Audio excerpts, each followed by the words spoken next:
ESPN, I'm going to need you to just chillax, take a break, take a walk, because I'm kind of done with you. You're becoming Bleacher Report for me, and it's really frustrating.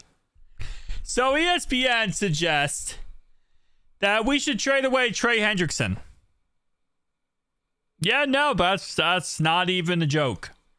Let me read what the guy said. He said that we should trade away Trey Henderickson instead of giving him an extension, let another team give the extension, and build up their draft capital because we only have 6 picks in the upcoming draft. All right, listen to ESPN. Let me give you a little key tip here.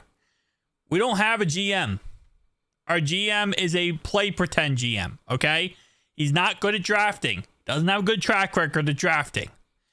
So you want us, let me just get this straight right now, okay?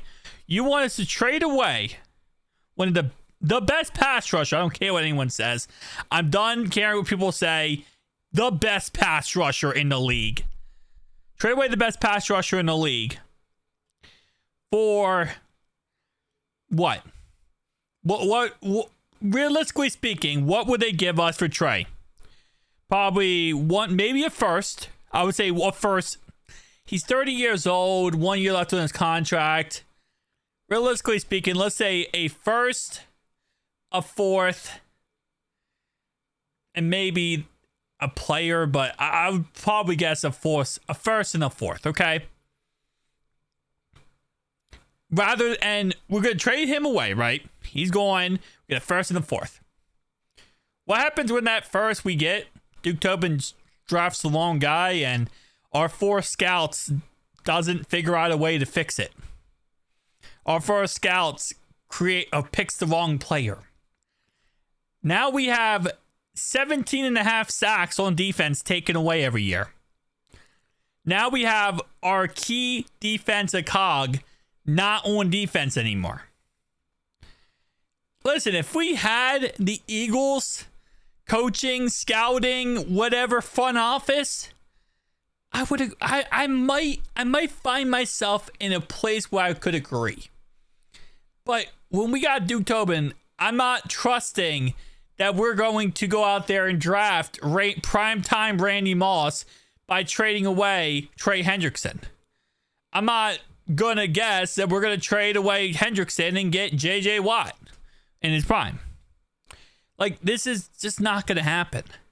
All we're doing by trading away Trey Henderickson is, one, we're trading away a guy who is the only asset we have on defense at this point that actually does his damn job. And number 2, we're trading away someone on defense that, we might end up being able to work out a long-term contract with. Like, that's one asset that we could most likely work out a contract with Trey Henderickson. He's been very vocal. He wants to be a Bengal. He's been very vocal. He wants a new contract, but because he wants job security. He's not looking to get paid $600 million. He's looking to get paid just the correct amount to keep the job security. So he wants it 3 extra years for his contract. That's what he wants. He said before, he's willing to work with us because he wants us to win a Super Bowl. He understands it's not about him. It's about us. It's about the team. You don't trade away a player like that, especially not when they're as good as Trey Henderickson is. Like, you want to ruin your franchise? That's how you ruin your franchise. Trade away a key asset who is a team-first player. In this league, when you get to the top of the top players, it's very hard to find a team-first player. It's very difficult. Mainly because you don't last long in the league. And I'm very pro player. I am. But I also do love and appreciate loyalty. And Trey is very loyal to us. And if we can just get this contract done, give him 3 extra years, we're not going to break the bank on a deal with him. We're not. It's ridiculous. We're not trading away Trey. We're not trading away Chase. We're going to get both of them under contract this offseason. The T. Higgins situation, yeah, I mean, that's up in the air. As I've said before, they gave him the non-exclusive franchise tag for a reason. But to say that we trade away Trey and now Duke Tobin and our 4 draft scouts that are just have not been too good as of late are going to automatically now draft absolute superstars? Come on now. I don't think we're automatically going to fix our drafting issues because we trade away Trey Henderickson. What if we get in another situation like we had with Myles Murphy? We draft a guy like first round pick 2019, 11th overall pick, Jonah Williams. What if we get in that same situation like we had in 2019? We draft someone of that caliber. And Myles Murphy, obviously, he could still turn it around now with a new defensive line coach under Al Golden. But what if we draft someone like that? Because guess who drafted him? Duke Tobin. Guess who drafted Jermaine Burton? Duke Tobin.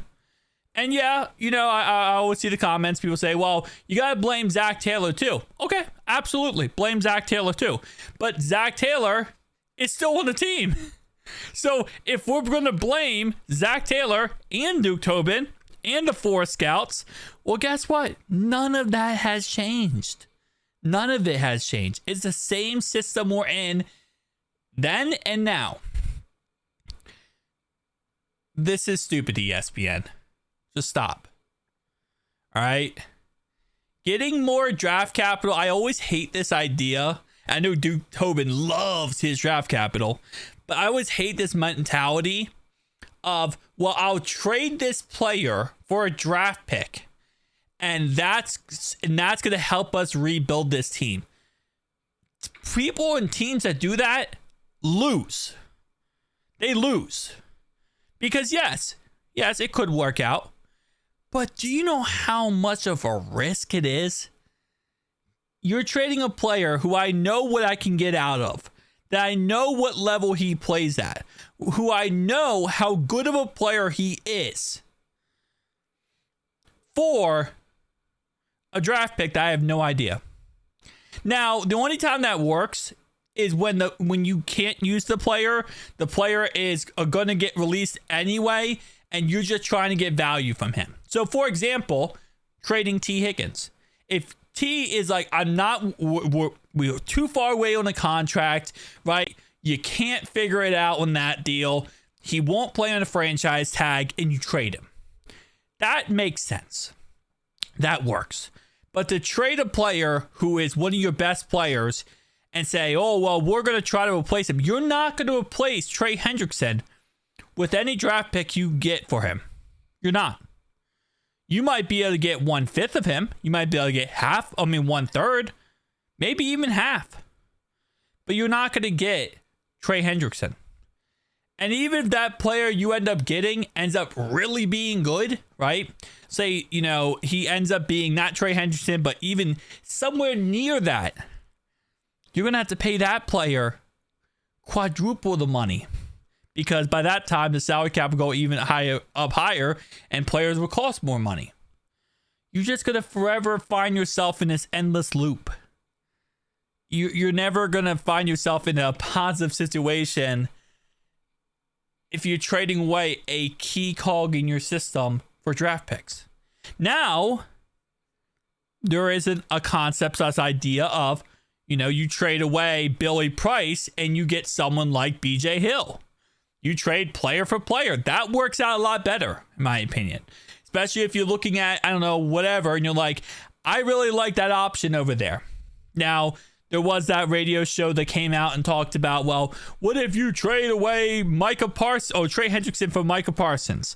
But then they added in like 2 first-round picks, and it was stupid, which is just idiotic. But if you're doing a 1-for-1 player, then you can talk, right? Because then you're like, okay, well, I'll trade away my guy, but I know what I'm getting. Don't give me draft picks unless we somehow, some way get the Philadelphia Eagles front office and the Philadelphia Eagles scouts and the Philadelphia Eagles GM. Don't talk about trading away Trey Henderickson for draft picks. Okay? If we can't get anything out of a player, trade him. Get draft picks. If we're going to lose the player and you're like, we can't sign him, get draft picks. But if we're going to keep him, don't trade him. Don't get rid of him.